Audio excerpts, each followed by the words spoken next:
this week in the garage. We figured out Ford sent me the wrong AC clutch. We cut a little bit out of my hood vent so that my radiator cap wouldn't hit the hood anymore. And I'm pretty sure that's it. I replaced some silicone couplers. For an AC clutch replacement, you can see that the rubber insert in between those two pieces is, you know, kind of destroyed. This is what a new one is supposed to look like. Nice and clean, right? So what we're gonna do, it's pretty simple. You don't have to remove the belt or anything. I'm just doing some other work here. We're going to zip out that 10 millimeter with our driver and then swap the shims over and just pop it back in. Should be good to go. Okay, so the 10 millimeter little bolt zipped out of there really easily, but this guy's not, the old one's not coming out. And I think what's happening is this piece here, it's got 250,000 miles on it. It's a 10-year-old truck, and this has never been replaced. So what's likely happened is this has just got some oxidation. It's stuck. So with the bolt out, I soaked it in some WD-40, and I'll probably hit it again tonight. And then the day after is when I'll go back and try and pop it out of there again. So stay tuned.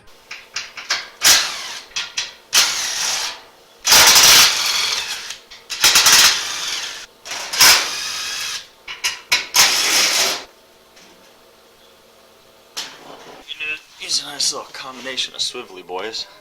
Get that 10 millimeter out. Come here. Okay. Ow. Got a lip right there. Oh, shit. Ow.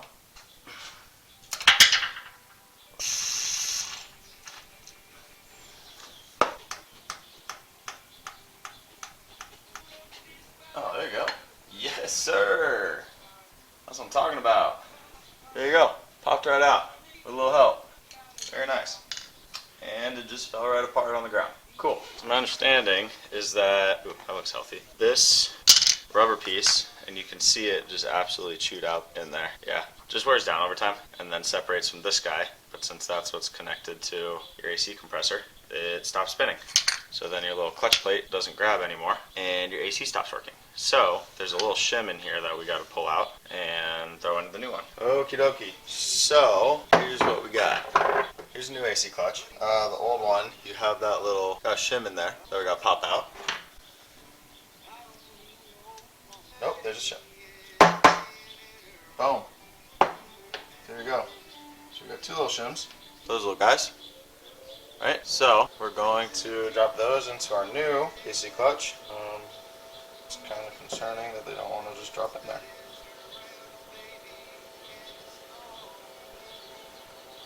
I'm gonna go confirm that this is the right clutch. Okay, this sucks. This isn't the right AC clutch. These guys are different sizes. So I guess I'm not getting this fixed today. Sucks big time.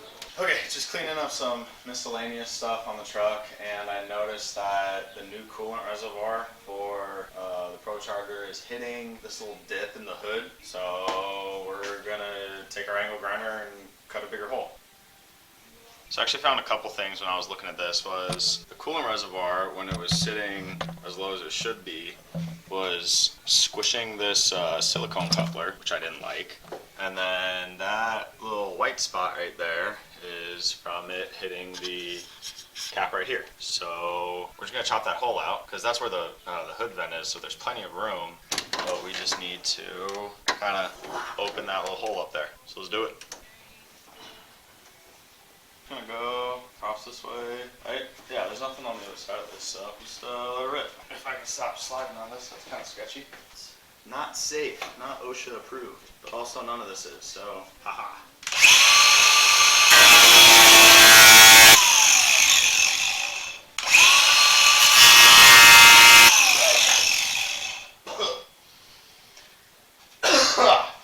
That's nasty.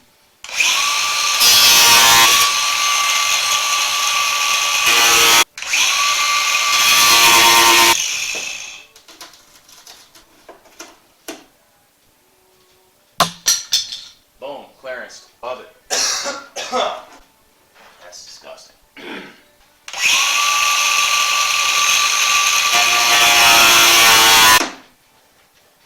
Cool. Well, there we go. So quick test fit. I don't think these guys, the hood and the fender, were lining up before, and I can't really see where it's going now. So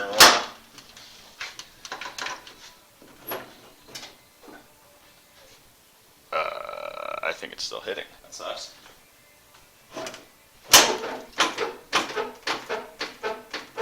Yeah, I'm gonna assume that's still hitting. So the only thing with these hood vents is there's a retainer clip right there, which I really don't want to mess up. So zip, zip, zip. That should take care of everything, I think.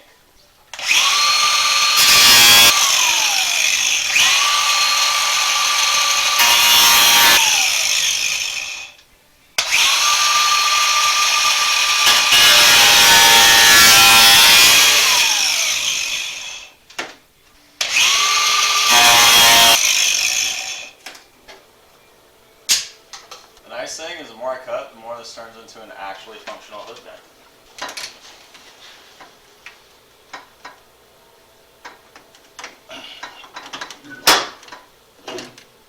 Boom! We're good. That's funny, I can actually see the cap right there now. We were 100% hitting that. Actually, I think I still might be just barely hitting it. I'm just going to clean up that last little bit with the flap disc. If I round this out, I should be good.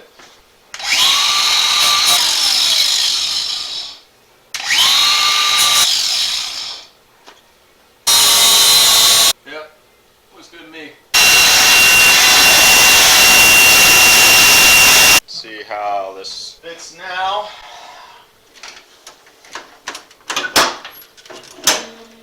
Way better. Cool. That was easy.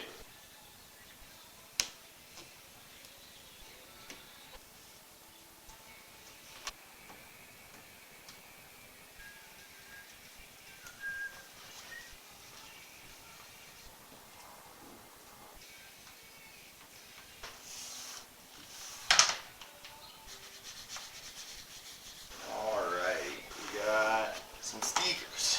Placing the King sticker with a TSW sticker, mostly because I wouldn't have my Kings if it wasn't for Cody. The guy takes great care of me and my shocks.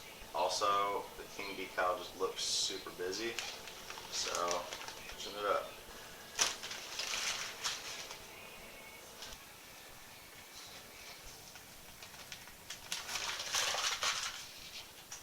Looking good. So incredibly uneventful weekend in the garage.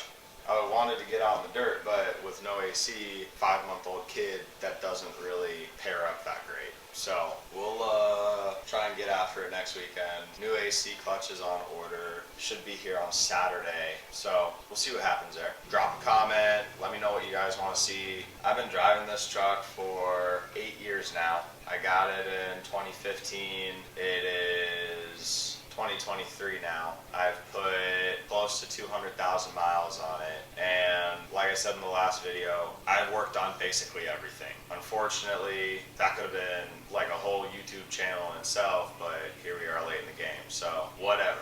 So let me know if you guys want a walkthrough of the whole truck, if you want me to explain how I did anything. Just give me ideas. It's getting close to summertime, so I'm not going to be working on as much stuff in here. Probably I have an elk hunt in December. The truck is 2-wheel drive and there's going to be a lot of snow. So what we're going to do is long travel my wife's 4Runner, which is 4-wheel drive, and take that elk hunting in the snow. So that'll, you know, knock out a few weekends of projects. But as far as this thing goes, let me know what you guys want to hear about. Next week, hopefully I'll be fixing the AC, and then the week after, I'll probably just do a whole walkthrough, show you guys what I've been, you know, working on for the last few years. And yeah, like and subscribe.